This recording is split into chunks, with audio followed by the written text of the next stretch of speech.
خۆشەویستانی کورسات نیوسڵاوتان لەوێ لەگەڵ هاوکارانم بەیەکەوە پانۆڕامای ئەم شەوتان پێشکەشەکەین. جارێکی تر چیرۆکی دواکەوتنی موچە خۆرانی هەرێمی کوردستان دەستی پێکردەوە. گیرفانەکان بێناز و هاوڵاتیانیش یا موچە خۆرانیش دەستیان لەسەر دڵیانە کە چۆن بتوانن کرێی و بژێوی ژیانیان دابینکەن. بازار سست و خەڵک دیسان نیگەرانە. بۆچی بەغدا موچەکە نانێرێ؟ بۆچی هەرێم پابەن نابێ؟ ئەمانە زۆرترین ئەو قسە و باسانن کە لە ڕۆژگاری ئەمڕۆدا چ لە سۆشیال میدیا و چ لە ناو دانیشتنی هاوڵاتیانی هەرێمی کوردستاندا گفتوگۆی لەبارەوە کرێت. وا بڕیار بوو کە وا بڵاو کرایەوە کە ڕێکەوتنێک لە نێوان هەرێمی کوردستان و بەغدا کراوە کە ئیدی بۆ ئەمساڵ شێشەی موچە نابێت. ئەم ڕێکەوتنا چی بەسەر هات؟ بۆچی گەیشتونەتە ئەمڕۆ کە دیسان ئەم چیرۆکە سەر هەڵبداتەوە؟ ئایا بەغدایە موچە نانێرێت یاخود هەرێمە پابەن نابێت؟ پەیوەندیەکانی نێوان هەرێمی کوردستان و بەغدا بەرەو کوێ؟ پێکێنانی کابینەیدا بەرەو کوێ؟ هەموو ئەوانە و کاتمایەوە بابەتی دیکەش لەگەڵ بەڕێز ڕێباز حەملان گفتوگۆی لەبارەوەکەی. کاک ڕێباز سوپاس بۆ دەرفەتە کە بەڕێستان لە شاری هەولێرەوە لەگەڵ ئێمن. سەرەتا با ڕێک لەوە سوپاس دەکەم کاک ڕێباز، با ڕێک لەوەوە دەست پێ بکەم. بۆچی پارەی موچەی موچەخۆرانی هەرێمی کوردستان تا ئەم ساتانە دواکەوتەوە و نەنێدراوە؟ ئێوەرە باش کاکزانە، ئێوەرەی بینەرانی بەڕێز باش. کاکزانە بەنسبەت ئێستا بجەنابەت باسێ کرد حکوومەتی هەرێمی کوردستان و حکوومەتی عێراق لە سەرەتای ئەم ساڵدا دوای گفتوگۆیەکی دوور و درێژ لە کۆتایی مانگی یەک ئیتفاقێکی تازایان کرد لەسەر تەنها ساڵی 2025 لەسەر هەموو مانگەکان و هەرموو تێبینەکانی عێراق بە ئەوانەی لە چاودێری داراییەوە یاخود وەزارەتی دارایی یاخود ئەنجومەنی وەزیران هەر تێبینێکیان هەبووە لەسەر لیستی موچە، لەسەر یەکگرتنەوەی خانەنشینی مەدەنی و سەربازی، لەسەر مەسەلەی هەژماری من، لەسەر ڕقەمی حسابی فەرمانبەر کە پێڵەن UPN، لەسەر هەموو ئەم بابەتانە ڕێکەوتن کرا و تا کۆتایی ئەم ساڵ کە نابێت هیچ کێشەیەک بمێنێت و ناکرێت و بەپێی بڕیاری دادگای فیدراڵی عێراقیش نابێت هیچ بابەتێک تێکەڵ بە بابەتی موچە بکرێ بێ موچە وەکو موچەخۆرانی تری باقی عێراق بەردەوام بێ. بەڵام بەداخەوە وەکو هەموو جار بە هەموو ئەو حکوومەتانی ئەم چەند ساڵی ڕابردوو هەموو جارێک هەرێمی کوردستان ڕێکەوتنی لەگەڵ بەغدا کردووە کە ئیتە سەر تەنفیزەکەی مانگێک دوو مانگ جێبەجێەکەن دوایی دیسانەوە لە شوێنێکە ئەوەستنەوانێ. من بە کورتەکەی پێت بڵێم بە درێژایی هەموو ساڵانی ڕابردووە تا ئێستاش کێشە سەرەکیەکەی بینی هەولێر و بەغداد کێشەی سیاسیە نەک کێشەی تەکنیکی و مالی. ئێستا بۆ مانگی سێ بۆ نمونە بەگە بە نمونەی وەرگین لە مانگی یاخود لە مانگی پیرۆزی ڕەمەزان و بۆ جەژنی پیرۆزی ڕەمەزان دوو مەعاشیان نرد لە یەک مانگە. معنایەوەیە ئەگەر کێشە هەبێ بۆ ئەو موچەیان نەناردایە بە پێچەوانەوە ئێستا ئەوان هیچ تێبینیەکیان لەسەر لیستی موچەنی. هەر بۆ زانیاری جەنابەت و بینەرانی بەڕێز، ئێمە ئێستا لە حکوومەتی هەرێمی کوردستان فەرمانگەی تەکنۆلۆژیا و زانیاری بە تەنسیق لەگەڵ سەرجەم وەزارەتەکان و لەگەڵ وەزارەتی دارایی و ئابووری هەرێم و سەرۆکایەتی ئەنجومەنی وەزیران سیستەمی ناوەندی موچەی داناوە کە بۆ مانگی سێش بەوە لیست ئامادەکراوە کە پێڵەن پەیڕۆڵ. ئەم سیستەمە سیستەمێکی ئەلەکترۆنیە، یعنی من لە ناو بەڕێوەبەراتی گشتی ژمێرکاری وەزارەتی مالی عێراق کە پێڵەن دایرەی محاسەبە بە منیانوت ئێمە خۆمان ئێستا لیستی ئێمە بەو شێوازە نییە، ینی سەرسام بوون بە لیستی موچەی هەرێمی کوردستان کە بەو شێوەی ئامادە ئەکرێ. ئەم سیستەمە چییە؟ وەکو جاران نییە لەسەر هەموو موچەخۆرانی هەرێمی کوردستان چ سەربازی چ مەدەنی خانەنشینی تۆڕی کۆمەڵایەتی هەموو ئەو بابەتانە لە یەک سنتەرەوە ئەزانرێت کێ موچەخۆرەکە کوێیە لە کوێ موچە وەرەگرێ چەنی لێ بڕین کراوە چەنی دەرماڵە هەیە چه دەرماڵەیەکی هەمیشە یعنی هەموو شتێکی تەفاسیلی تایە. لەبەرەوە من دڵنیای جەنابەت و هەموو بینەرانی بەڕێزەکەم کە هیچ بابەتێک کە پەیوەستە بە لیستی موچەوە کێشەی نەماوەوە. ئەستان من هەفتەی پێشوو لەگەڵ جەماعەتی دایرەی محاسبەی وەزارەتی مالی عێراق قسەم کرد وتیان ئێمە تەدقیقمان کردووە و هەموو شتێک تەواوە و بەس لە ئیمزای وەزیری ماوە وەزیر لێرە نییە. ڕۆژی هەینی ڕابردوو وەزیر گەڕاوەتەوانەیە شەمە و یەکشەمە بەریدی ئیمزا کردووە بەڵام بەریدی ئەوەی هەرێمی کوردستانی ئیمزا نەکردو. دواتر وتیان دیسان سەفەری کردوێتەوە بۆ عەمان. یعنی کێشەکە هیچ بابەتێکی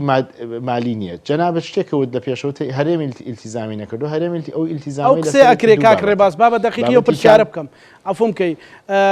ینی مەسەلە من ئەو وەکو قسە و باسی هاوڵاتیان و مێدیاکانە کاڵێن بڕیار بووە هەمومان 90 ملیار دینار وەکو داهاتی بەرهەمە نانەوتیەکان بەرەمین ینی داهاتی ناوخۆی بنێرێ بۆ بەغدا. بەڵام 49 48 50 51 ئەمانە نێردراوە. تەیف سامی ئێستا لەسەر ئەمە سەرنجی هەیە و ئەڵێ من ئیمزای ناکەم. وایە؟ سپاس کە و پرسیارە و کرد کاکزانە ئەزانی بابەتەکەوان نییە. با من بۆت باس بکەم. ئێمە دوو ئیلتیزام هەیە کە بێ هەرێمی کوردستان لە ضمنی ئەم ئیتیفاقی تازەی کە لە بینی ئێمە و بەغدایە جێبەجێکاییکان دەستکردنەوە بە هەناردەکردنەوەی نەوت. ئەوەی کە دەست ناکاتەوە بە هەناردەکردنەوەی نەوت هەرێمی کوردستان نییە. ئێمە هەمووتان نەزانن کۆمەڵێک کۆمپانیای بەرهەمێنانی نەوتەن لە کوردستان ئەم کە لە چوارتەوەی ئەپیکۆرد سەرپەرشتیانەکات کە ئەوان خۆیان بەشداری مفاوەزاتیان کردو لەگەڵ وەزارەتی سامانە سروشتەکانی عێراق و سۆمۆ کۆمپانیای سۆمۆ کە کۆمەڵێک داواکاریان هەیە تا ئێستا بۆیان جێبەجێ نەکراوە. گیناوەکو هەرێمی کوردستان هەموو ئەو پابندیانی لەسەرێتی بۆ هەناردەکردنەوەی نەوت کراوە و تورکیاش ڕازیەوە پێم وایە عێراقیش ڕازیە تەنها ماوەتەوە ئەم کێشەیە بۆی ئەوەی کێکە لە پابندەکان کە ئێمە سەبەب نین کە دەست نەکراوەتەوە ئەم کۆمپانیانە داوای زەمانێکەکەن بۆ ئەو 16 دۆلاری بۆ هەر بەرمیلێک نەوت بۆیان دیاری کراوە زەمانێکەکەن کە پارەکەیان نەفەوتێت یاخود کە بەرهەمێنانی نەوتەکەن پارەی خۆیان لە ئێستا بۆ دابین کرێ ئەم زەمانە تا ئێستا وەزارەتی مالی عێراق نەیداونەتیە کە ئەبێ ئەوان ئەو پارەیە بنچکە ئیلتیزامەکەی ئێستا چۆتە لای بەغدا. ئەمە یەک. دوو داهاتی نانەوتی بە پێی قانونی ئیدارەی مالی تۆ بێ پارەیان بیتێ لەسەر ڕقەمێک ئیتیفاق نەکراوە لە بینی هەرێمی کوردستان و بەغداد یاخود لە بینی وەزارەتی مالی ئیتیحادی وەزارەتی دارایی و ئابووری هەرێم. ئێمە ئەڵێین بە پێی قانونی ئیدارەی مالی لە 150 داهاتی ناوخۆیی کە پێڵن غەیرە نەفتی یا غەیرە نەوتی ئەم بابەتە تەسلیمی بەغدا کرێ. هەموو مانگێک هەرێمی کوردستان 40 ملیار بێ 50 بێ زیاتر بێ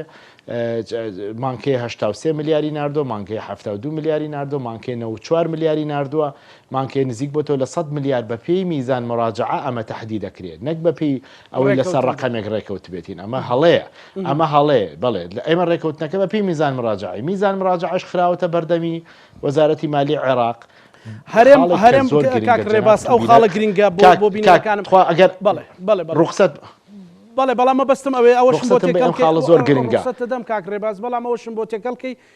عراق متمانەی هەیە بۆ میزان مراجعەی هەرێمی کوردستان ئەمە تێکەڵکەی لەگەڵ وەڵامەکە تا ویستمەوە جوابەمەوە کاکزانە ویستمەوە جوابەمەوە ئەگەر میتمانەی بە هەرێم نییە ئەگەر متمانەی بە وەزارەتی مالی هەرێم نییە چاودێری دارایی عێراق بەردەوام لە هەولێر بە هاوبەشی لەگەڵ چاودێری دارایی هەرێمی کوردستان لیژنەی تەنسیقیان هەیە بەردەوام چاودێرن یاخۆت ڕقابەیان هەیە بەسەر داهاتی نانەوتەکانی هەرێمی کوردستان بەسەر لیستی موچەوە بەسەر میزان مراجعەوە هەموو ئەو بابەتانەیان بە ئەمری جەنابی سەرۆکوەزیرانی هەرێمی کوردستان خراوەتە بەردەستیان خۆیان راپۆرتێکیان هەیە بۆ سێمانگی ڕابردوو کە نردویانە بۆ بەغداد بۆ جەنابی سەرۆکوەزیرانی عێراقیان نردووە بۆ بەڕێز بۆ جێگری سەرۆکوەزیرانیان نردووە بۆ لیژنەی اقتصادیان نردووە بۆ وەزارەتی دارایی عێراقیان نردووە زۆر بە ئیجابی زۆر ڕێیان باشە کە هەموو ئەو بابەتانەی کە تێبینی هەبووە لە بەغداوە لەسەر هەرێمی کوردستان بە ئیجابی نووسیوانە ئەوە ڕقابەی مالی عێراقە ئەوان متمانیان بە ئێمە نیە خۆ ڕقابەی مالی عێراقە لەبەرەوە کەس ناتوانێت لەسەر ئەو بابەتە قسە بکە. من دڵنیای جەناب دەکەم کە لەسەر مەسەلەی لیستی موچە لەسەر هەژماری من لەسەر بابەتی UPN لەسەر میزان مراجعە لەسەر ئەو بابەتانە هیچ تێبینییان نەماوە و تا ئێستاش عێراق بەڕەسمی بە ئێمەی نەوتۆ یا خودت بە هەرێمی کوردستانی نەوتووە ئێمە بۆیە موچەی مانگی 4 نانێری لەبەر ئەم سەبەبە ئەگەر هیچ هەر نیشانە سەبەب ناتوان بیکەن بەڵام ئەوەی من ینی دوای بە دۆدا چوون ئەبواە دوێنێ ڕۆژی سێشەمە کە کۆبوونەوەی هەفتانەی ئەنجومەنی وەزیرانی عێراقا ئەبواە لەوێ بابەتی موچەی مانگی چوار باس کرایە بەداخەو باز نەکراوە لە دوای کۆبوونەوەکە لە بینی جەنابی سەرۆکوەزیرانی عێراق و وەزیری مالیە و کاک دکتۆر فواد و هەندێک لەو بەڕێزانی کە نوێنەرایەتی کوردەکەن لە ئەنجومەنی وەزیرانی عێراق قسەیان کردو لەسەر ئەم بابەتە مناقەشەیەک دروست بووە لەسەر ئەو بابەتە گوایە تەخسیس نەماوە بۆ هەرێمی کوردستان ئێمە تەخسیس چۆن نەماوە بۆ هەرێمی کوردستان هەرێمی کوردستان هێشتا تا موچەی مانگی چواری وەرنەگرتووە تا تۆ باسی تەخسیسکە ئەگەر لە کۆتایی ساڵ باسی تەخسیسکەی احتیمالە بەس نەک لە بیدایەتی ساڵەوە ئەمە بابەتی دووەم یعنی شتێکی وان پێ نەبووە کە ئەوە بکە بۆیە ئەم مەوزوعات چۆتەوە ئەچێتە هەفتەی داهاتوو گوایە لە هەفتەی داهاتوو هەوڵێک هەیە بۆ چارەسەری بەڵام کەواتە ئێستا بۆی بۆ بینەرەکانم زۆر بە زمانێکی سادە زۆر وازەح بێ و ڕوون بێ ئەویش ئەوەیە یەکەم لیستی موچە کێشەی نێو وردبینی تیاکراوە بە ڕێزەتوتت لە فەرمانگەی ژمێرکاری پرسیارم کردو و توانە زۆر بێکێشەوە ئێمە تەدقیقی خۆمان تەواو کردو ڕقم دوو باسی داهاتی غێر نەفتیشت کرد یعنی نانەوتی ئەوەشیان نێردراوە و یعنی ئەوەشیان تەیفسامی کێشەی لەسەری نەبووە ڕقم سێ باس لە شتێکە کرێت کە ئەڵێن سیولە نیە یان پارە نییە نەختینە نییە بنێردێ ئەیانەوە دەستی بە هەرێمی کوردستان بکەن ئەنجا ڕقم چواریش دوای پرسیارەکەم ئەگەر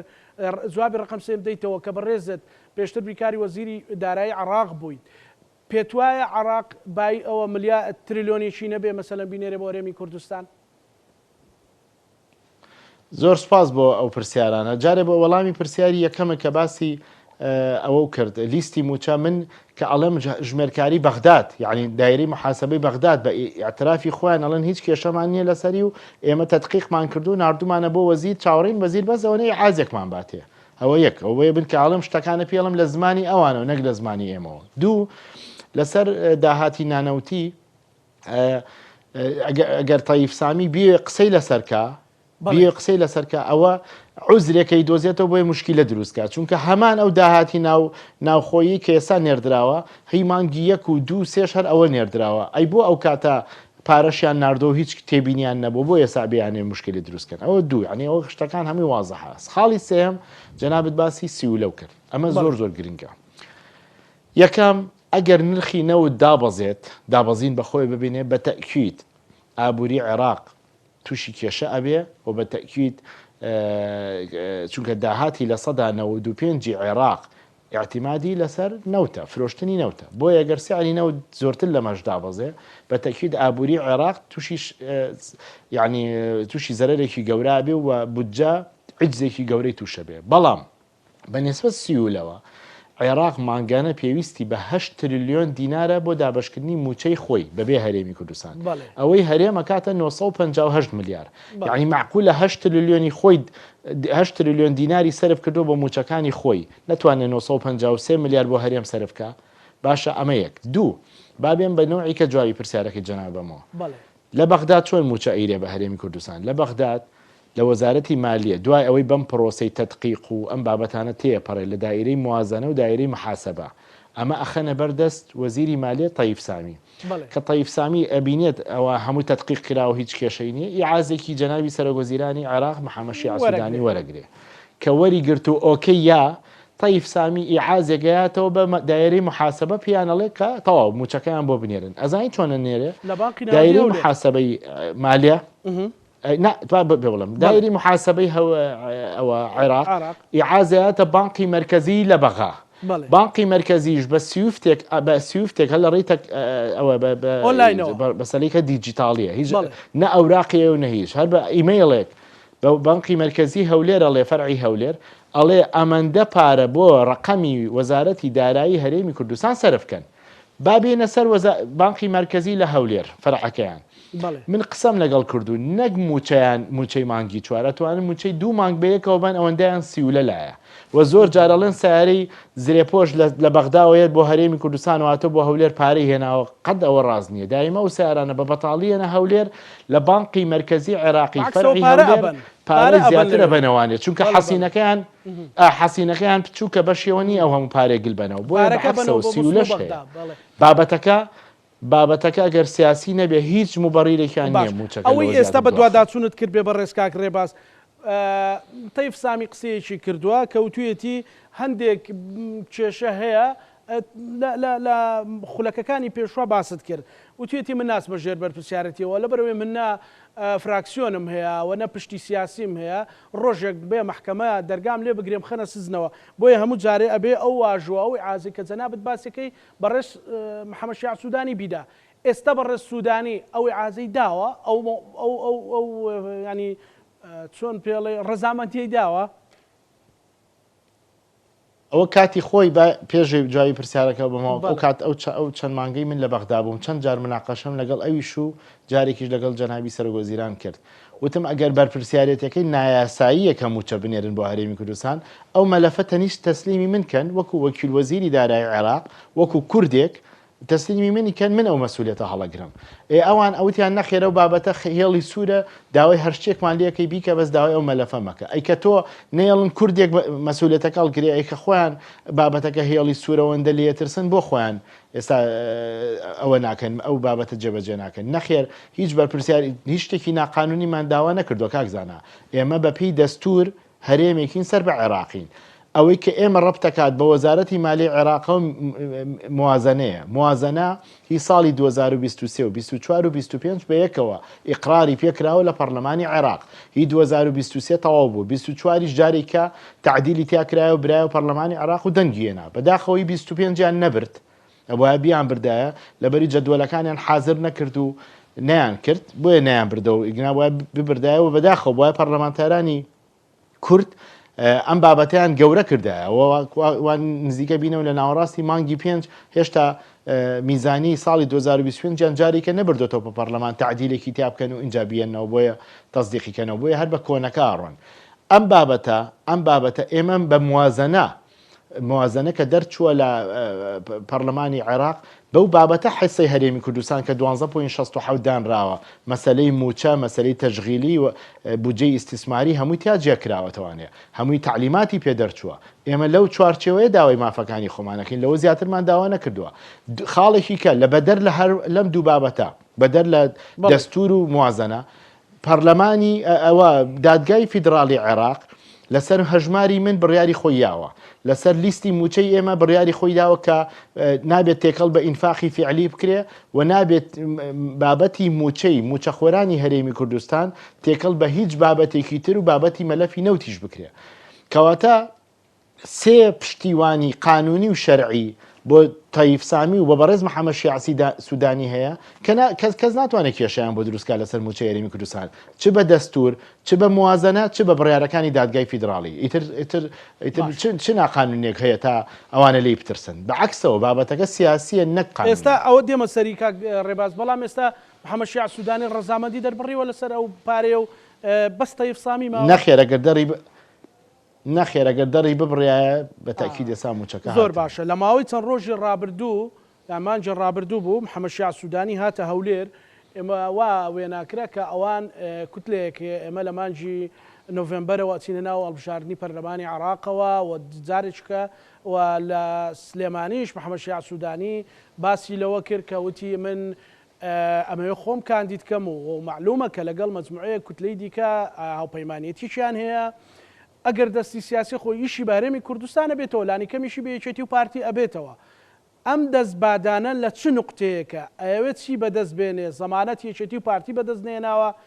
سەرۆکی پارتی بینی سەرۆکی یەکێتی بینی ینی ئەو دەست بادانە سیاسیە چییە ئەگەر قەومیە بە هەمومان بڕژێنە سەرجادە ئەگەر شتێکی بەدەست نەهێناوە بە یەکێتی و پارتی حەلیکەن ینی کامیانە بزەبت دەست لەسەر برینەکە دابنین. گەورەترین کارەسات ئەوەیە قوت و ژیانی خەڵک قوت و ژیانی موچەخۆرانی هەرێمی کوردستان تێکەڵ بە بابەتی سیاسی بکرێ بە درێژایی هەموو ساڵانی ڕابردوو ئەم حکوومەتانە هەرچی هاتوتە سەر حکوم مەلەفی موچەی هەرێمی کوردستانی کردوتە کارتێک لە گیرفانیا دایناوە بەرامبەر بە هەرێم و حیزبە سیاسی باڵادەستەکانی هەرێم بەکارێناوە وەکو مەلەفی فشار بۆیە ئێستاش من هەروایە بینم بەڵام دەردی جەنابەت باسە کرد یعنی ئەگەر تۆ بتێت ببیتەوە بە ڕێز زەرا جەنابی محەممەد شیع سوودانی بێ هەر کەسێکی کە بێ ئەبێتەوە ئەو عەتف و پشتیوانی هەرێمی کوردستان بەدەست بێنێ بۆیە ببێ بە ڕێز زەرا و بەڕاستی بەڕێز محەممەد شیع سوودانی یەکەم خولی ئەم خولی کێسا بوو بە ڕێز زەرا هاتە هەولێر و لەسەری بڵند لە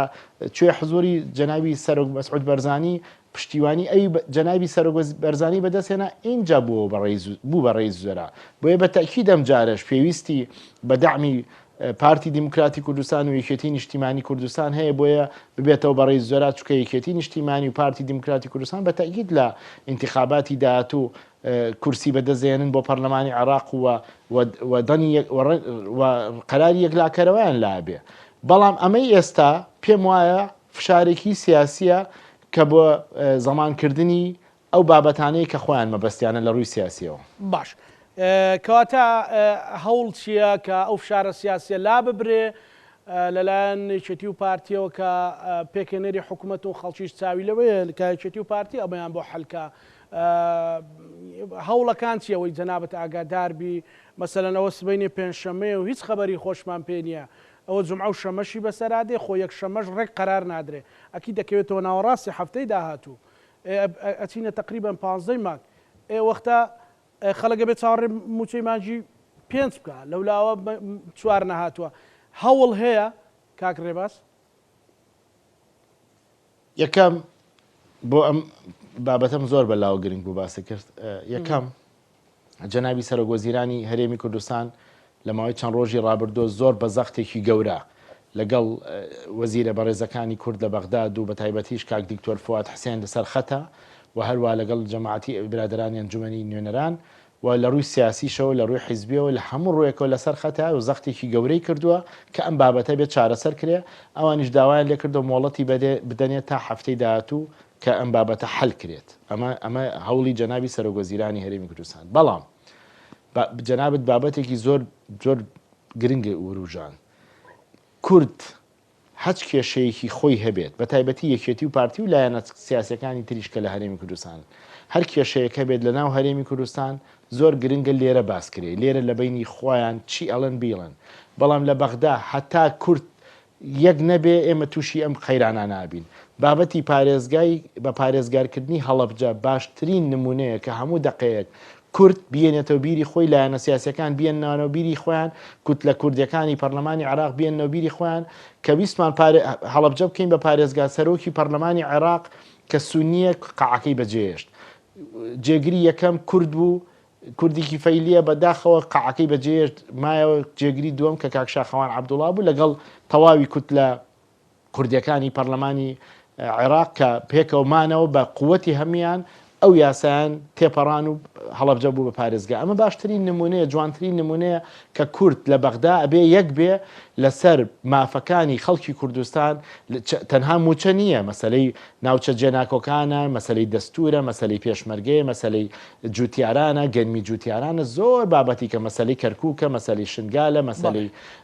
ئەو ناوچانەیە کە هەبوو ئەبێ کورد دەبێ یەک بێ ئەبێ لە بەغدا کوردێک بێ ئەم بابەتەش کە ئێستا موچەی مانگی چوارە ئێمە نابێت تەنها لەسەر موچەی مانگی چوار بۆستین ئەبێ لەسەر ئەوە پێداگیری بکەین وەکو هەموو کوت لە کوردەکان وەکو هەموو وەزیرە بەڕێزەکانی کورد لە بەغدا لەناو ئەنجومەنی وەزیران باسیەوە بکرێ لە بەغدا بڵێن ئێمە اتفاقێکمان لەگەڵ ئێوە کردووە ئیلتیزاماتەکانی سەرشانمان ئەوەی ویستان جێبەجێمان کردو فەرموویەوەش جێبەجێکەن ئەگەر موچەی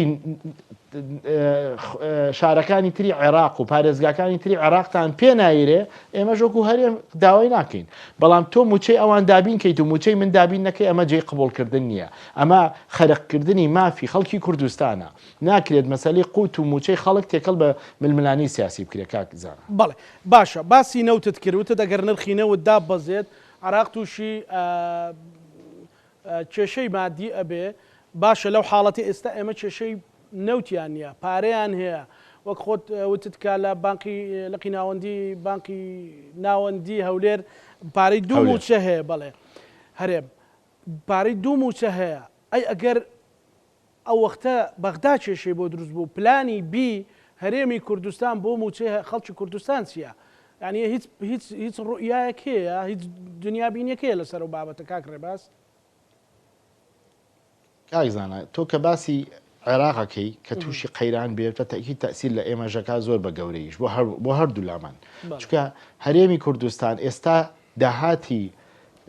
بەردەستی نەوتی نەماوە تا باسی مەسەلەی موچە بکە هەموو احتیمادەکەی چۆتە سەر بەغداد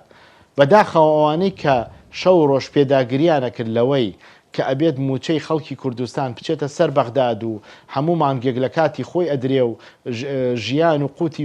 موچەخۆران زامن نەکرێ ئێستا بێدەنگیان هەڵبژاردۆ هیچ مووقیفێکیشیان نییە کە ئەبوایە ئێستاوانە لە هەموو کە زیاتر قسەیان کردای چکە ئەوان موسەبب بوون لەوەی موچەی خەڵکی کوردستان کوێ سەر بەغدا و نەوت بڕا و کێشە دروست بوو ئێستا کاکە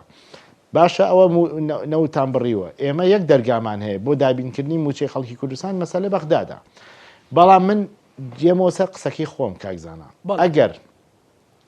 بەغداد کێشەی هەیە لە بەرەوەی سیعری نەوت دابەزیوە لە بەرەوەی سیولەی نییە کەواتە ناتوانێت موچەی بەشەکانی تری ناوەڕاست و باشووری عێراقیش بات قەی ناکە یاریێمی کوردستانیش ئەوە تێگەشتین ئەی بەس تۆ هی ئەوانە پێدابی نەکرێت کە 8 تریلیۆن دینارە معقولە 953 ملیاری هەرێمە پێدابی نەکرێت ئەگەر بابەتی کە نییە بابەتی کەشەیە کە ئەوەش من ئەمە زانیاریە نەگەوەی کە خوێندنەوەی خۆم بێ ئەو فەرترەی کە لە بەغا بوو من زۆر بە دوای ئەم بابەتانەوە بووم ئەوان کۆمەڵێکی زۆر ئەمەش کە هەر بۆ مەبەستی سیاسی و انتخابات بەکارێنن پرۆژەیەکی زۆریان ئیعلان کردووە پرۆژەیەکی زۆریان دەست پێ کردووە بە پەلەپەل لە چەندین ساڵی ڕێبردوو ڕۆژی 3 ملیۆن بەرمیل نەوتیان فرۆشتووە ئاوەدانی نەچۆتە شارەکانی عێراق و بەغداوە ئێستا لە ناوەڕاستی 2024 بۆ ئێستا کەوتونەتە ینی پەلەپەلێک بۆ ئەو بابەتە ئێستا ئەم پرۆژانش داوای تەمویلیان لێکن بەشێکیان پرۆژین عین دەرەوەی عێراقن پرۆژەی ئەجنەبیان هێناوە لە تورکیا لە خلیز لە وڵاتانی تر ئەمانە عەقدی نێودەوڵەتیان لەگەڵ عێراقی داوای پارەیان لێکن داوای بەشێکیان لە سا هەفتای پرۆژەکەی تەواو کردو بەشێکیان لە ساسەی پرۆژەکەی تەواو کردووە بۆیە ناچارن پارەی ئەمانەش بن تەمیلی ئەمانەشکەن بۆیە بەشێکی لەم پارەیە کە دەستیان بردو بە پارەی بانقی ڕەشید و ڕافیدەین کە پەیەڵن پارەی ئەمانات بەشێکیشی ئەوەیە کە بۆ ئەو پرۆژانەیان سەرف کردووە بۆیە یعنی ئێستا ئەوان شڵژاویەک هەیە لە ئیدارەدانی مەسەلەی مالی و سیولەیان لە عێراق بۆیە تەسیری لە ئێمەش کردووە بەڵام مادەم توانیوانە موچەی خۆیان بن و ئێستا و ئامادەکاریەکەن بۆ دابینکردنی موچەی مانگی پێش تەبان جژنی قوربان هی خۆیان ئەبێ ئێمە حسابی ئەوە بکەن کە ئێمە بەشێکی لەو عێراقا و ئیتفاقمان هەیە و دەستور بەیەکەوە بەستوینەتەوە موازنەمانەیە بڕیای دادگای فیدراڵیمانەیە ئیتفاقێکی نوێشمانەیە کە کۆتایی مانگی یەکی ئەم ساڵ کراوە ئیلتیزامکەن بەوانەیە بابەتی مەسلەی موچا بێ ئەبێ دابینیکەن چ موچەی مانگی 4 و چ موچەی مانگی 5 وەکو هەموو بەشەکانی تر عێراق یەک بابەتەیە کە زۆر زەڕورە بۆ جەنابتی باسکەم لەڕێی جەنابتەوە ئەم دوو بابەتەی بەدەست منەوەیە ئەمانە راپۆرتی ڕقابەی مالی عێراقا لەسەر کێ لەسەر وەزارەتی مالی عێراق و وەزارەتەکانی تر تێبینیان هەیە لەسەر مەسلەی داهاتە لەسەر مەسەلەوی نەفقاتە لەسەر شێوازی سەرفکردنە لەسەر ئەنواع عشقال بلەو بابەتانە زۆر دوور و درێژە ئەمانە کە تێبینیان هەیە ڕقابەی مالی بەڵام تا ئێستا نەبووتە هۆی ڕاگررتنی موچەی یەک وەزارەتی عێراق چکە موچیان ڕەبت نەکردو بەم بابەتەوە چارەسەری ئەم کێشانەیانەکەن کە لەسەریان هەیە بەڵام بە چەند مانگێک بە ساڵ کەچی ئێمە یەک تێبینی هەبێ لەسەرمان موچەکە ڕاگرن ئێوە موچە ڕەبتی چێگەر تۆ بەسەنەن بۆ نمونە بەڕێستە یفسامی تێبینی هەبێت بۆ نمونە لەسەر میزان مراجعی هەرێم یا تێبینی هەیە لەسەر داهاتی ناوخۆی نانەوتی هەرێم موچەخۆر بۆ باجەکەی بۆ بێ موچەخۆر موچەکەی ڕابگرێ هەتا تو ئەم تێبینیە چاکەی ئەم تێبینیە بینی وەزارەتی مالی ئیتیحادی وەزارەتی مالی دارایی هەرێمە نەک بینی موچەخۆر بێ موچەی خۆی وەرگێت چۆن بۆ عێراق ئەمە ڕەوایە ئەو هەموو تێبینیە هەیە لەسەر وەزارەتەکانی عێراق و لەسەر دام و دەستگاکانی عێراق خۆیان ئێڵێن نەک من بێڵێم ڕقابەی مالی خۆیان ئێڵێ چۆن تۆ تێبینەکانی خۆتان چارەسەر نەکردو باسی هەرێمەکەی هیچ کاتێکیش موچە یەک وەزارەت دوانە کەوتووە لەسەرەوەی کە تێبینیان هەیە ئەوەش بەردەوامە ئەوەش بەردەوامە ئەبێ بۆ هەرێمی جواب بکەن زۆر باشە ئەمڕۆ کاک عەلی حەمەد ساڵح سەرۆکی ڕەوتی هەڵوێست وتی هەرێمی کوردستان وتی کارەساتێک ئاشکراکەم هەرێمی کوردستان لە 3 مانجی ڕابردوودا 27,000 بەرمیل نەوتی فرۆشتەوە 50 ملیۆن دۆلاریش قەرزارە وتیانە ئەی پارەتان چی لێ کردو وتیانەوەڵا قەرزارین ئەومە کارەساتێکی گەورەیە و بەغدا قبولی ناکە و کارەساتی گەورە بە ئەو لە خەسەکە ینی من دێرێکم هەڵبژاردۆی کاک عەلی ئێڵێ هەرێمی کوردستان 27,000 بەرمیل لەوتی فرۆشتووە و واشەکە و پارەی قەرزدارە ئاگزانە یەکەم هەرێمی کوردستان لە بەردەمی هەموو دنیا ئەوە تا ئێستا بە سێ دەوڵەت خەریکن نەوتی هەرێمی کوردستان دەست بکرێتەوە بە هەناردەکردنەوەی چه ئەمریکیەکان کە زۆر زەختەکەن مەسەری تورکیا و عێراق و هەرێمی کوردستانیش هەموو ئەو کۆمپانیانی کە بەرهەمێنانی نەوتیان هەیە لە هەرێمی کوردستان خۆیان بەشدارن لە مفاوەزاتەکانە هەرێمی کوردستان هەناردەکردنی نەوتی ڕاگیراوە ئەو نزیکەی 2 ساڵە و زیاتر لە 25 ملیارد دلار زەرر لە داهاتی هەم عێراق و هەم هەرێمی کوردستان کەوتووە بابەتی قەرز هەرێمی کوردستان قەرزی لە هیچ دەوڵەتێک نەکردووە و هەرێمی کوردستان ئەو کاتەی خۆی نەوتێ فرۆشت بەشێکی زۆری ئەو قەرزانەی لە ڕابردووش هاتووە سەرمەلی داوێتێوانەوە هەمووی بەڕقم هەیە و هەمووی لای کۆمپانیای دیلۆت کە کۆمپانیایەکی بەریتانی جیهانیە تدقیق لە مەلەفی نەوتی هەرێمی کوردستانەکە لایەتی و بڵاویشی کردوتەوە زۆر بەشی خەڵکی کوردستان جەوازانێ ئەم 2 ساڵە کە نەوت ڕاگیراوە زەرێکی گەورە لە داهاتی هەرێمی کوردستان کەوتو واشمان لێ هاتووە ئێستا نەتوانین موچەش دابین کەینەوە چاوەڕێی دەستی بەغدابین بابەتی قەرز عێراق بە سەدان ملیارد دینار قەرزدارە و قەرزیشی کردووە بەداخەوە کە لەو قەرزا مەفروز بوو لە ساڵ 12.67 لەو قەرزە شمولی هەرێمی کوردستانیش کە قەت دینارێکی نایەوە بە هەرێمی کوردستان و هەرێمی کوردستان تەراکمی ساڵانی ڕابردووی لەسرە وەکو قەرز بەڵام هیچ قەرزێکی نوێی نەکردووە و ئەو بابەتەش بەشێکی زۆریشی دراوەوانێ بەڵام بەداخەم 2 ساڵە بەوەی ئەوەی کە نەودراگیرا ئەومان بەسەر هاو بەڵام ئەوڵێ بە قاچاق فرۆشراوە لەم لاولەولا ئەوەی تری لەم لاولەولا کە باسەکرێ و چۆن باسەکرێ ئەو نەوتەی کە ئێستا لە هەرێمی کوردستان بەرهەم هێنرێ کە ئەمان باسی فرۆشتنیەکەن و نازام چی بۆ پێداویستی ناوخۆی هەرێمی کوردستانە هەرێمی کوردستان پێداویستی ناوخۆی هەیە پێویستە ئەو نەوتە بەرهەم بێرێ بۆ ئەو مەسفاکانی ناوخۆی هەرێمی کوردستان بۆ نەوتی سپی و بۆ گازۆیل و بۆ بنزینە لەوە زیاتر نیانی بە قاچاق بەتانکەر نافرۆشە کاگرێ باس کاک زانە من شتێک بە جەنابە بڵێ ئەو بابەتە ئەو وردەکاری هەموو ئەم بابەتانە لە وەزارەتی سامانە سروشتەکان چەندین جار کۆبوونەوەیان لەسەر ئەم بابەتە کردو و جوابی هەموو ئەم شتانەیان داوەتوانێ بەڵام ئەوەی کە بەم شێوازە باسەکرێت لەم لاو ئەوانە هیچ بابەتێکی بەڵگەدار نییە کە تۆ ئەم داهاتە هەیە و ئەم داهاتە نییە و هیچ وردەکارێک لەوە نەکراوە و ئەو بابەتەش لەگەڵ عێراق هەمووی باس کراوە و ئەو بڕی کە لەوە دەستکەوتۆ دیاری کراوە بۆ ئەو کۆمپانیانی کە بەرهەمی نەوتیان کردو بۆ پێداویستەکانی ناوخۆی هەرێمی کوردستان دراوەتە ئەوان باش کاک ڕێباز باسی کۆمەڵێک کێشە وردەکاریت کە تۆ لە چەند مانجی ڕابردوودا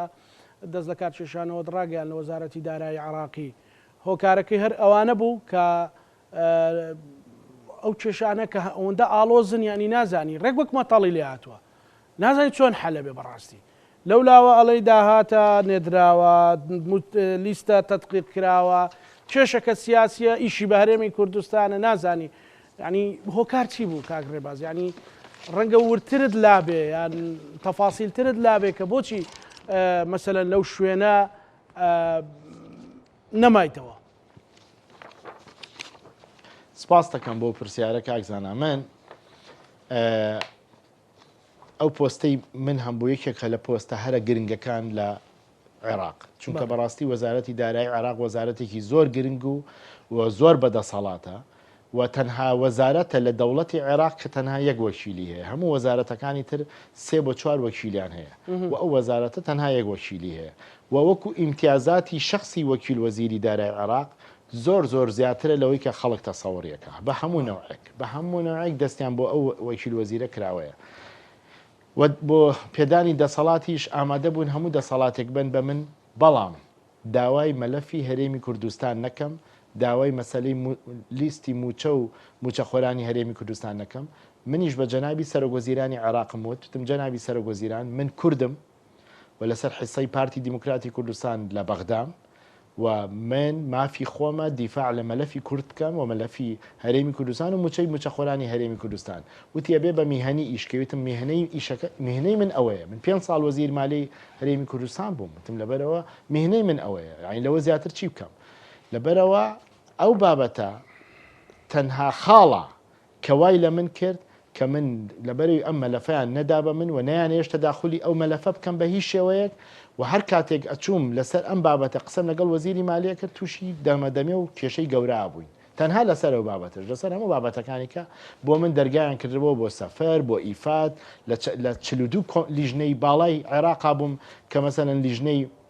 ئاوەدانکردنەوەی مووسڵ لیژنەی قەرزی سیادی 5 کەس بۆی هەیە لە عێراقا قەرز بە هەت شەریکێکی دنیا کە بێت لە عێراق ئیش بکە کە لە TBI قەرز وەرەگرێ من یەکێک بووم لەو ئەندامانە یەکێک بووم لاوانەی ئەندامی مەجلیسی وکەلای ئەمنی وەتەنی عێراق بووم کە ئاگام لە هەموو قەزایەکی ئەمنی بوو و هەموو ئیمتیازاتێکی کەوە هەموو لیژنەکان و لە 4 کۆمپانیای باڵای نێودەوڵەتی کە نوێنەری عێراق من بووم هەموو شتێک بۆ من کراوە بەڵام من میلەتەکەم موچەخۆران تووشی ئەم هەموو دەردەسەریە بن و منیش لەو وەزارەتە بم پێم قبول نەکراوە ئەمە کتابی ئەنجومەنی وەزیرانی عێراق و وەزارەتی مالی عێراقا لە سەدایەکی موچەی موچەخۆرانی عێراق هەموو مانگیەگە بڕن ئەینێرن بە تەبەڕوع بۆ غەزە و لوبنان معقولەتەوە بۆ غەزە و لوبنان پارە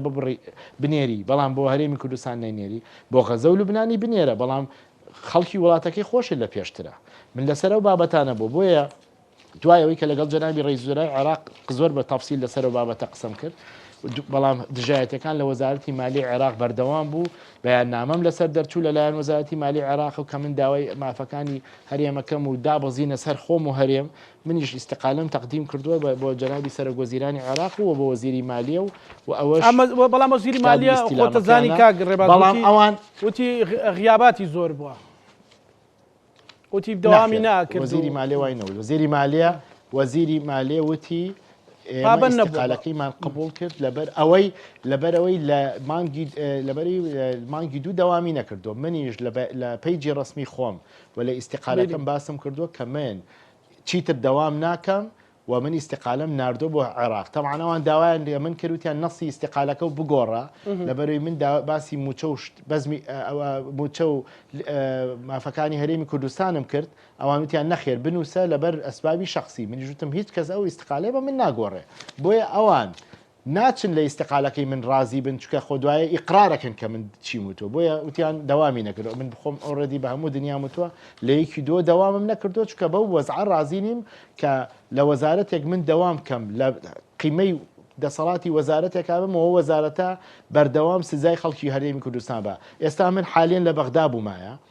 و لە وەزارەتی مالیە بم دانیشم لەسەر کورسی و مێزی دەسەڵات بم و ئەو وەزارەتەش ئاوا بە خەڵکی کوردستان کە بەیانی 5 موچەی خەڵکی هەرێمی کوردستانی مانگی 4 نەناردوێ منیش دانیشم سیرکەم ناتوانم ئەمە نا ویژدانیان ناوەکو کوردێک نەوەکو حیزبەکەم نەوەکو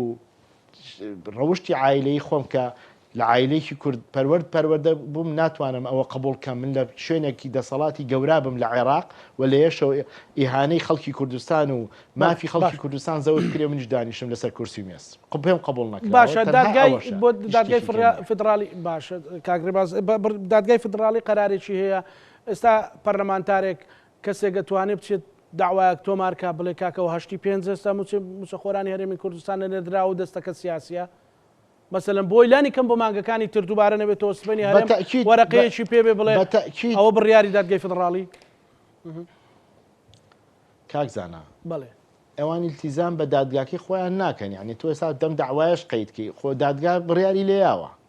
دادگا بڕیاریاوە ئەڵێ وەزارەتی مالی ئیتیحادی و هەردوو سەرۆکوەزیرانی عێراق و هەرێمی کوردستان ئەبێت بە یەکەوە موچەی موچەخۆرانی هەرێمی کوردستان دابینکەن و هەر کەسێک ئەو ئیلتیزاماتانی لەسەر شانەتی جێبەجێکە بەڵام نابێت بابەتی موچە تێکەڵ بە هیچ مەلەفێکی تری سیاسی و یا هەج بوارێکی کە بکرێ و لە زمنیان مەلەفی نەوتی ژەڵێ ئەوان ئیلتیزامی پێ ناکەن ئەگەر ئیلتیزامیان کردایە بە قەراری مەحکەمە فیدراڵی موچەی خۆیان ئەنێرن بەڵام بەردەوام بە هەرێمی کوردستان بڵێن ئەمەتان جێبەجێ نەکردووە لە سەد چەندین بواریکە ئەتوانن ئەوان زەخت لە هەرێمی کوردستان بکەن بۆی کە ئەگەر ئیتیزامێک مابێت جێبەجێکە زەختی لێ بکەن بەڵام ڕاست نییە کاکزانە من لە ڕێی جەنابتەوە لە ڕێی کەناڵی کورساتەوە بۆ هەموو خەڵکی کوردستانی ڕوونەکەمەوە. عێراق با ئێستا بە ڕسمی بەیاننامەیەک دەرکا بڵێ هەرێمی کوردستان ئەم ئیلتیزاماتانی کە لەسەرێتی لەسەر موچە لەسەر لیستی موچە لەسەر هەژماری من لەسەر UPN لەسەر ژمارەی فەرمانبەران لەسەر یەکگرتنەوەی خانەنشینی سەربازی و مەدەنی لەسەر هەموو ئەم بوارانە لەسەر میزان مراجعە با بەیاننامێک دەرکا بڵێ ئەم خاڵیان جێبەجێ نەکردو ناتوانن بیڵێن چونکە هەرێمی کوردستان وەزارەتی مالی هەرێمی کوردستان حکوومەتی هەرێمی کوردستان هەرچی ئیلتیزامێک لەسەر شانی بۆ یا هەست تێبینیەکە بۆ یا هەست داواکاریکی لێ هەبووە هەمووی جێبەجێ کردو. باشترین بەڵگەش بۆم قسەی من مانگی سێ بۆ ڕەمەزان و جەژنی ڕەمەزان دوو موچیان لە یەک مانگانار لەسەر هەمان ئەم سیستەمەی ئێستا بۆ خۆیش نەگۆڕاوە بۆ ئێستا دوایە خەن کاگرێباس ناردیان بڕیار و باسی پێکەنانی کابینەی دەی حکوومەتی هەرێمی کوردستانیش بکەین بەڵام بەخوا کاتەکەم بەرە کۆتایی ڕۆی بەڵام ئەمڕۆ قەرار بۆ ئەنجومەنی وەزیران کۆبێتەوە لەسەر موچە و داشکاندنی نرخی کارەبای 24 کاتژمێری و ئەو بابەتی چاودێری داراییەکەش بەڵام کۆ نەبووە. ئەمە تێکەڵکەم بەوەی چەند زەڕورە کابینەی دەپێک بهێنرێەوە بۆ کۆدە بۆ پێی زانیاریەکانی بەڕێزت. ئەو بابەتەی ئەمڕۆ کە ئەنجومەنی وەزیرانی هەرێمی کوردستان کۆنە بۆ هیچ پەیوەندی بە هیچ کێشەیەکەوە نییە تەنها یەک بابەتە ڕژنووسێک حاضر کراوە بۆ بابەتی پرۆژەی کارەبای 24 کاتژمێری کە یەتە ئەنجومەنی وەزیران و ئەبێتە پرۆژەی حکوومەتی هەرێمی کوردستان و ئەو پرۆژەیە لە خزمەتی هەموو هاونیشتیمانیانی هەرێمی کوردستانە بێ و لەسەر تاسەری هەرێمی کوردستان جێبەجێکرێ و لە بەشێکی زۆری لە جێبەجێکردنایە و ئەو کۆبوونەوەکەوێتە هەفتەی داهاتوو و ئەو بابەتە هیچ ڕەبتی نییە بەنسبەت پێش حکوومەت ئەگەر مەجال هەبێ یەک دیێر بڵێ بفەرموو لەسەر تەشکیلی حکوومەت هەرێمی کوردستان لە مانگیدا هەڵبژاردنێکی کردووە بۆ ئەوەی مانای حەقیقی هەڵبژاردن وەکو خۆی هەبێ ئەم هەڵبژاردنە دەرئەنجامەکەی چێ بە کورسی بێ یا بە ژماری دەنگی بەدەسهاتوو بێ ئەبێتە سەنگی مەحەک یاخود ئەبێتە ئەو پرەنسیپەی کە حکوومەتی لەسەر پێگوێت بەپێی ئەمە تەقیمی پێکێنانی حکوومەتەکرێ بۆ حیزبەکان حیزبی براوی یەکەم براوی دووەم براوی سێم تا خوارەوە بەپێی ئەمە کورسەکان دابەشەکرێ کە تۆ حسابت بۆ ئەم نەتیجەیە نەکرد هیچ معنایەک بۆ ئینتیخابات نامێنێ و ئەم ئینتیخاباتە لە هەموو ئینتیخاباتەکانی تر نەزیهتر بووە لەبەرەوەی کۆمسیۆنی باڵای عێراق سەرپەرشتی کردووە و قائیمەی ناخیبین ئەو قائیمەیە بۆ کە عێراق دابینی کردووە نەبەدەست یەکێتی بووە نەبەدەست پارتی بووە و لە ڕابردوو زۆر قسەیان لەسەر پارتی دیموکراتی کوردستانە کرد کە قائیمەی ناخیبین و کۆمسیۆن لای خۆیەتی ئەم جارە نە قائیمەی ناخیبینی لابووە نە کۆمسیۆنی لابووە و سەرپەرشتی ئەم پرۆسەیەش UN و زۆرێک لە وڵاتانی ئەوروپی کردوانە بۆیە هەڵبژاردنێکی زۆر نەزیح بووە نەتیجە دیارێکی حیزبی براوێ ئەیانەوێت لەسەر ئەو پرەنسیپە یاخود نەتیجەی هەڵبژاردن بە کورسی بێ یا بە دەنگی هەڵبژاردن بێ بەوە حکوومەت پێک بێت و لە دوا کۆبوونەوەی لوتکەی بینی یەکێتی و پارتی لە دوکان ئەم بابەتانە هەمووی باس کراوە چ لەسەر پۆستی سەرۆکی هەرێم لەسەر سەرۆکی حکوومەتی هەرێمی کوردستان و لەسەر وەزیرەکانی ئەو پۆستانی کە دابەشەکرێ هەمووی دراوەتە یەکێتی نیشتیمانی کوردستان و پێم وایە لە چەند هەفتەی داهاتووتر یا ماوەیەکی داهاتووتر جاریکە کۆبوونەوە دەست پێکاتەوە بۆی ئەم بابەتە یەکلاکرێتەوە. باشە ئەخیر پرسیارم ئەوەیە کاکڕێباز ئەمڕۆ چوارشەمەیە گەشتبینی کە ئینشاڵڵا چوارشەمەی داهاتوو خەبەرێکی خۆش بۆ ناردنی پارەی موچە خۆران پیا بوو بێ؟ من وەکو خۆم وەکو شخصی خۆم ئەگەر زمانم هەبووە عێراق ئیلتیزام کات بە حەج ئیتیفاقیەتێکەوە بە حەج قانونێکەوە بە حەج دەستورێکەوە لە ئیشەکەی خۆمە مامەوە بەڵامی زمانێکی عێراق ناکەم بە زمانی واکەم کە هەرێمی کوردستان پابەندی خۆی دەربڕێەوە و گاشم لەوەیە کە جەنابی سەرۆکوەزیرانی هەرێمی کوردستان زەختێکی زۆر گەورەی کردووە لە چەند ڕۆژە و ئێستاش ئەم ڕۆژ زۆر بەردەوام بوو کە هەفتەی داهاتوو ئەم بابەتە چارەسەر کرێ بەڵام بزدەبێت چوارشەمەیە یەکشەمەیە ناتوانم بەڵام تەسەورەکەم بیدایەتی هەفتەی داهاتوو ئەم بابەتە چارەسەر بکرێ. بەڵێ زۆر سپاس بۆ بەڕێز ڕێباز حەملان سپاس بۆ ئەو دیدارە سپاس بۆ جەنابیشتان بۆ بەڕێستان دووبارە بەیوای ئەوەین کە و چیرۆکە کۆتایی پێبێ و لە سەرەتای هەفتەی داهاتوو حەق و مافی موچەخۆرانی هەرێمی کوردستان بگاتە هەرێمی کوردستان و دابەش بکرێت بۆ ئەوەی خەڵک چیتر لەو دەردەسەری و نەهامەتێدا نەژێت. ئەمەش لەگەڵ هاوکارانم پانۆڕامامان پێشکەشکردنە مولایەکتان ئەمانەتی خوای گەورە بن خواتانە.